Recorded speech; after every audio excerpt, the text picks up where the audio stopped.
I'm talking with Josh Hess, the play-by-play broadcaster for the Falmouth Commodores for the 2016 Cape Cod Baseball League season. Josh, what makes the Cape Cod Baseball League so special?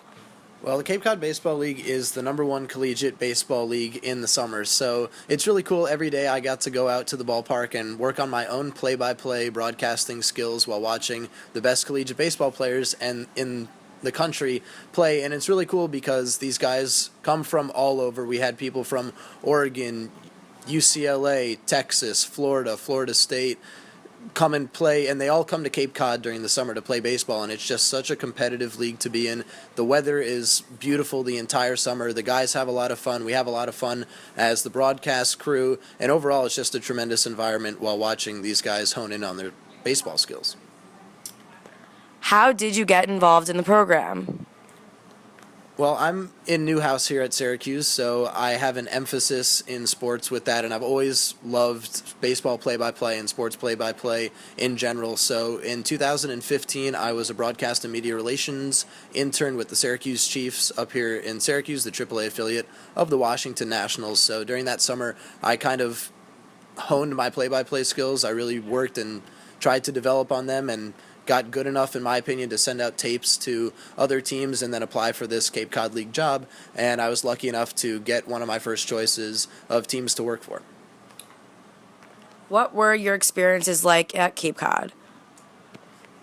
Things differed pretty much every day. It was a really unique summer and definitely something that I would want to do again, although since it was an unpaid internship, that probably won't be the case now that I'll be graduating in just a few months. But day to day, we would just show up to the ballpark 3-4 hours ahead of game time, get the lineup, start prepping for our own players, although as the season moved on, we kind of knew all of that stuff for our own team off the top of our heads. So then once the visiting players came, we would talk to their broadcasters who knew the team well to share information, and then we would get their lineup and just get ready for the game, look at different stats that people have, and what you want to do for baseball is just not be too stat heavy because it's a 3-hour game that somebody's listening to. So you want to talk to the players, get to know them, find out who they are as people, if they have any good stories, and then when something happens with them in the game, you can bring up that story and talk about it on air, and it makes for a really successful broadcast. What made your experiences in Cape Cod different than other experiences through baseball and sports? Well, Cape Cod, like I said, is just such a unique place to be. I think we only had one rainout the entire summer, which means really only one rainy day.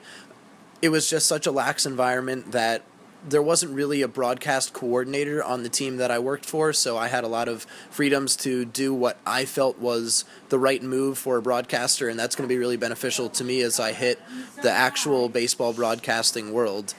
So I think the unique part was just interacting with these guys that are just so talented at baseball while we got to practice our own baseball broadcasting skills. And then you come together, these guys that are from Florida and Texas and Alabama or wherever they may be from, then you guys all become friends at the end of the summer. You start hanging out after the game and stuff like that. Can you explain to me how the league works as a whole?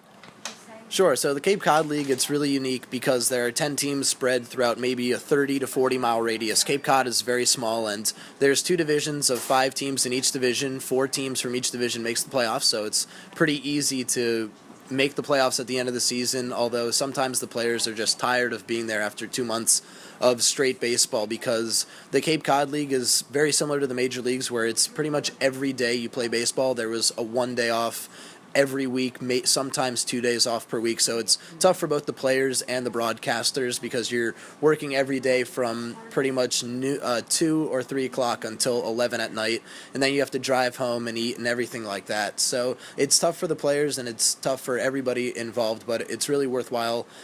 During the summer, the teams kind of rotate. You play your teams in your division more than the teams in the other division, but you do go to every ballpark. Every team comes to your ballpark as well. There's an all-star game and a home run derby near the end of the season. And then, like I said, there's a playoff at the end of the year where it's 4 teams from each division, and the winners from those 2 divisional series play each other, and then the winners of the championship series then go and they play for the Cape Cod League Championship. And it was exciting for me because my team actually made it to the Cape Cod League Championship. We won the first game at home, and then we lost the last 2 games. It's a best-of-3 series.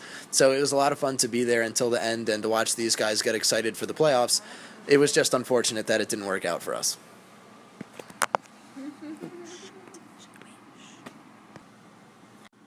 The Cape Cod League is successful for sending players to the major leagues. Why do you think that is? Well, I think the overall recruiting of the Cape Cod League is just so much better than everywhere else. And like I was saying with the weather, it's beautiful every day. These guys are used to playing in hot and humid Florida, Gainesville. It's just such an uncomfortable place to play, or Austin, Texas. And then when you come to the Cape, it's not that humid, it's sunny, it's warm every day. It's such a great environment. And then when you look at some of these coaches, they're very successful. One of the coaches in the league actually has a son that played in the majors, but a lot of the coaches are high school coaches that come from all over the country, and they have very good understanding of college baseball as a whole. They're good friends with college baseball coaches. They talk to them, and throughout the year they kind of build this team with the general manager of each team, and you hope that all the best players in the country want to come to the Cape, and then eventually they do, and you put together a good team. And the best part about the Cape is that no team is a bad team. Even the last place team in the Cape League could beat a first place team in any other league around the country. You mentioned earlier that you work for a AAA team. What are the differences between that and the Cape? Well, the biggest difference for me was when I got to show up to work every day. When I worked for the Chiefs here in Syracuse, if it was a 7 p.m. game, I would be at the ballpark no later than noon, which was a really long day, like I said. And then if the game doesn't end until 11 o'clock, then I'm there for almost 12 hours, which is a pretty long day. The best part about the Cape is that we got to do our own broadcast, kind of make our own schedule as a broadcast team. So that allowed us to get to the ballpark only maybe 3 or 4 hours ahead of time, and we could do what we wanted in terms of prep. When you're an intern for a professional team like the AAA team, you do whatever the head broadcasters want you to do. So if that's putting together stat sheets or going down and interviewing players, then you're stuck doing that rather than doing your own prep for the games. So I really enjoyed the freedom really that we had on Cape Cod, and I'm not bashing the Syracuse Chiefs up here, because that was a great experience. That's where I really learned how to do baseball play-by-play. But overall, it's a more relaxed environment overall. It's just better to be if you're a college kid, because all of the guys playing are college kids as well. With the Chiefs, we had former World Series champions on the team, and as cool as that is, they're 32 to 35 years old, some of these guys, although other players are in their mid-20s. But when you're working with people that are in your own peer group and your own age group, you can relate to them a lot better. You start getting more information than you might be. They'll open up to you a little bit more. So it's easier to form these strong relationships with guys that are going to be there for the entire summer, as opposed to people in AAA who are one call away from going to Washington, D.C. and playing for the Nationals. After working in baseball for 2 summers, what have you learned from your experiences?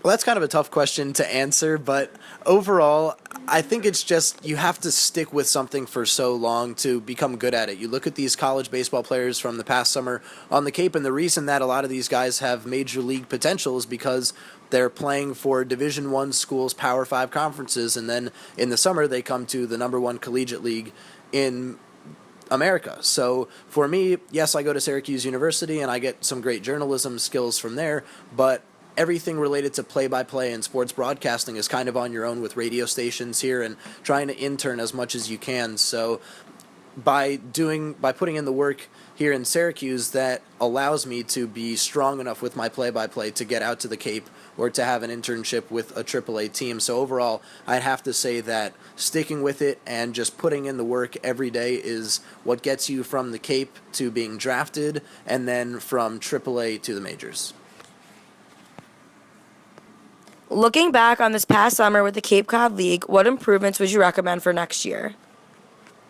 I think overall some of the communication wasn't where it should be between different teams. At one point, Pedro Gomez, who works for ESPN, was at one of the games, but we were the away team broadcast, and the home team broadcast had him on the air and interviewed him during the game, which I think is really cool, and I really would have liked to know about that, but unfortunately as a visiting team, we didn't really get that opportunity, and that's kind of a big theme that the Cape Cod League unfortunately has, that when you're a visiting team, you're not necessarily a guest, but you're not primed to all of the information and everything that goes around that the home team has, because the way we set up, it's just a folding table behind the screen up the first baseline or down the third baseline, something like that. So overall, it's just Some of the facilities could be better. One of the fields was like cinder instead of dirt.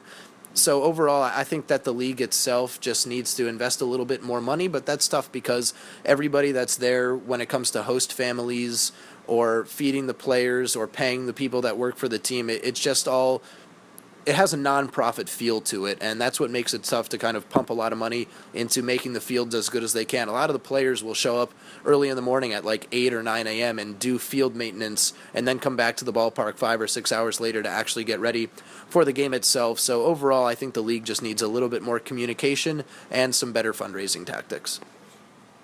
Thank you for your time. It was great getting some insight on the baseball broadcasting and the Cape Cod Baseball League.